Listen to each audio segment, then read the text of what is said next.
In NASCAR, paint schemes are supposed to just be the color on the side of the race car. But every once in a while, one comes along that changes so much more than that. Some paint schemes create legends. Others change sponsorship forever. And even fewer sell millions and millions of dollars in merchandise. And one even dragged NASCAR into the middle of a hotly debated social movement. These are the 7 paint schemes that changed NASCAR history forever. Our first paint scheme is Richard Petty's iconic Petty Blue number 43. Before sponsorships dominated the side of every NASCAR stock car, Richard Petty's iconic Petty Blue number 43 became something much bigger than a paint scheme. It became an instantly recognizable sports symbol. No giant logos, no flames, no graphics, just that Petty Blue with the white door number. That simplicity made Richard Petty's car instantly recognizable. And because of that, it became intrinsically tied to Richard Petty and his success. That almost never happens in motorsports, or any sport for that matter. They call the color Petty Blue, and that alone tells you everything you need to know about the color. That scheme transcended NASCAR and became an instantly recognizable cultural shorthand for race car. That influence lasted so long that 60 years after this car was created, it was featured in the Pixar Cars movie as one of the main characters, the King. It's no surprise then that the Petty Blue color has become one of the most highest selling diecasts in the world.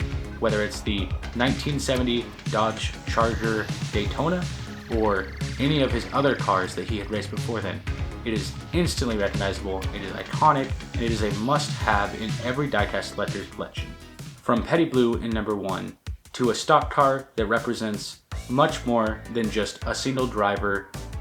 It's a driver and sponsorship combination. I'm talking about Richard Petty's iconic Petty Blue and Daedlow Red number 43 STP car. In 1972, STP came to Richard Petty and they wanted him to paint his entire car red, but he didn't want to lose that iconic Petty Blue branding.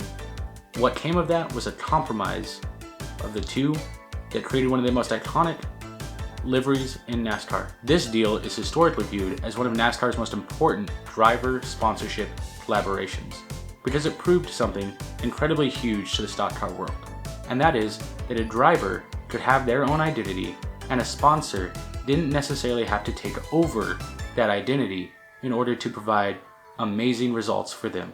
The STP and Petty combination became one of the most iconic paint schemes in NASCAR history, with some of the longest running 28-year collaboration and hundreds of wins together. This is one of the first examples of NASCAR history where a driver and a sponsor became inseparable. It taught future teams something incredibly important, that the paint scheme itself, the colors, could become a visual identity for that advertisement. Not just the logo, but the paint scheme itself would sell product. As a diecast collector, I have several of Petty's Petty Blue and Daedlow STP cars in my collection. This is just one example, I believe from the 80s, of a Grand Prix with the iconic paint scheme and livery. We did that up close for you. Hopefully it's focused on the car and not my face. Pretty much anyone who is involved in NASCAR knows that paint scheme and knows Richard Petty's name. They know STP and that logo and branding, and all of that has transcended the sport as well. Number 3 on our list is Darrell Waltrip's beautifully bright, colorful Tide car. When Tide jumped onto Darrell Waltrip's car in the 1980s, it brought something new to NASCAR in a big way. This wasn't a regional auto parts chain sponsoring someone. This was a product that every American had in their home. The car was bright orange, bright yellow, and impossible to miss. The Tide Ride, as it was so called, was designed to look exactly like the product on the shelf. That made it one of the earliest examples of packaging being translated to race car branding. Household consumer brands realized they could use NASCAR to sell groceries, cereal, coffee, soda, these sort of things that everyday Americans needed and would purchase if their favorite driver supported. This started an era of the cars becoming rolling billboards, primed for TV audience recognition.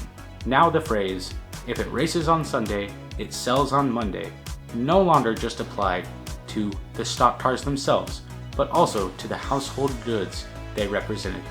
While I don't have any examples of the original Darrell Waltrip number 17 car, I do have several recreations and other versions of the car. This is a recently released NASCAR Authentics version of the car, part of their 75th anniversary collection, where they recreated several iconic paint schemes. Obviously this is sponsorless for licensing purposes, but they recreated several iconic paint schemes from past champions. I also have this number 5 Ricky Rudd version of the car from the 90s, I believe. Obviously an older diecast here, a little bit less details. I also have this more modern version of the paint scheme. I think this is somewhere around the early 2000s. It's a Ford Taurus body here. And I don't know who the driver would have been, but number 10 car. And lastly, a very modern Eric Jones recreation of the paint scheme, sort of a throwback. At number 4, we have Dale Earnhardt Sr.'s all-black number 3 Goodwrench car. In NASCAR, there have been some iconic race cars and liveries, but the black Goodwrench number 3 was so much more than that. It was a personality. It was the Intimidator. The car and the man became inseparable, and when they were on the track, they made the Intimidator. This is when NASCAR learned something incredibly powerful. A paint scheme could build them a superhero, or perhaps a supervillain. That black Goodwrench number 3 car became one of the most merchandised and instantly recognizable cars in American history. I would argue this is the era when die-cast cars went from children's toys to actual collectible equipment.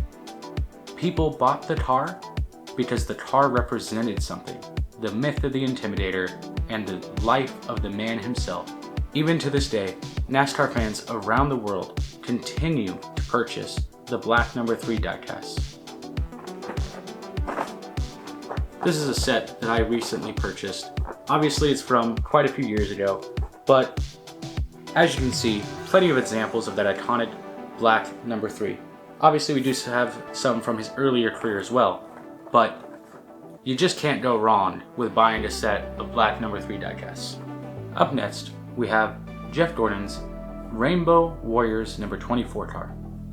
When Jeff Gordon arrived in that bright rainbow number 24 DuPont car designed by legendary NASCAR artist Sam Bass, traditional fans thought it looked too fancy, but that is why it mattered. The car was modern, clean, bright. It was different from the earth tones and darker corporate colored cars that dominated the field. This scheme was specifically created to represent DuPont as the company of colors, and it gave Jeff Gordon's fans a new name, the Rainbow Warriors. And that bright paint scheme appealed to something NASCAR didn't have prior: younger, youthful fans. Jeff Gordon himself matched that brightly colored paint scheme. He wasn't your typical southern, old school NASCAR driver. He was modern, flashy, and bright, just the same as the paint scheme.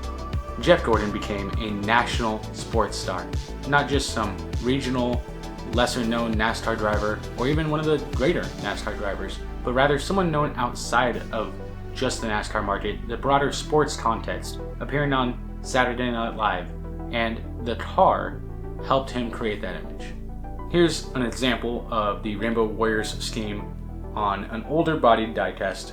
I have, this would have been obviously from the 90s, racing this car I think from 1993 onwards.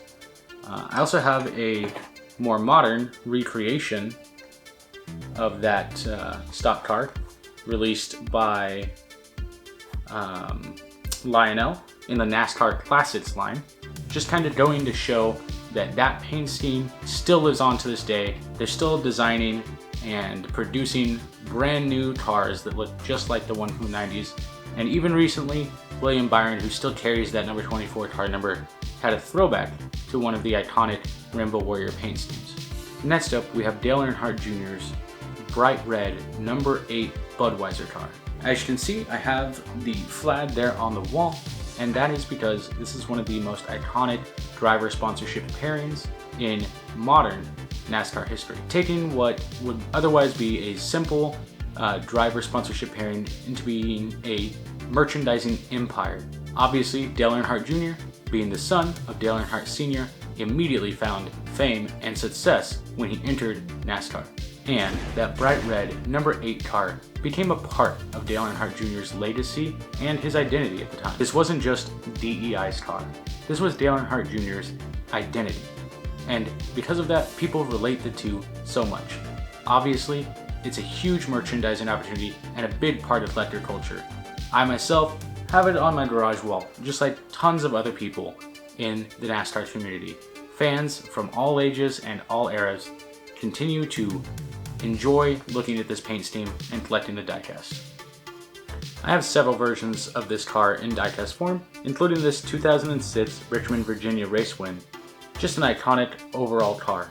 And recently, I purchased this one from Lionel Diecast of Dale Jr.'s late model, which he recently ran with the sort of throwback tribute, not the true recreation of the scheme, as they can't license the Earnhardt E or DEI-E, but a really awesome piece to add to the collection of Junior and Budweiser working together again to recreate that iconic paint scheme. The last scheme we're going to talk about today is Bubba Wallace's number 43 Black Lives Matter car.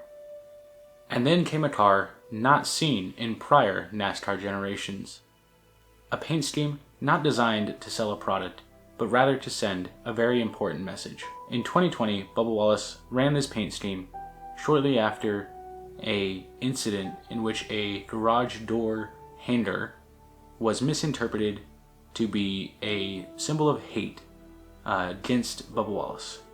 As we know now, that was not an intentional act, but a coincidence that already stirred from controversy outside of NASCAR, obviously moved the NASCAR community to act on Bubba Wallace's behalf in a show of immense unity amongst the sport and absolutely powerful message of acceptance. Obviously, the incident and subsequently the paint scheme pushed NASCAR into a hotly debated political situation. For the first time, a NASCAR paint scheme acted as activism instead of a billboard for a product. Regardless of where fans stood on the message being sent, it proved something, that NASCAR stock cars weren't just for advertising. They were there to be a message, representing the beliefs of the driver, the team, and, if there were some, the sponsors. While I don't have any examples of this car with me, I do own this car and a lot of other Bubba Wallace diecasts. And there you have it. From Richard Petty Blue creating NASCAR's first visual legend to Bubba Wallace's paint scheme sending an important social message. These paint schemes were more than just paint schemes. They were moments that changed NASCAR's identity. Because sometimes the most powerful thing on the racetrack isn't the engine, it's the message on the side of the sheet metal. I'm Eric, and this is Eric's Diecast. Thank you for watching, and I hope to see you in the next video.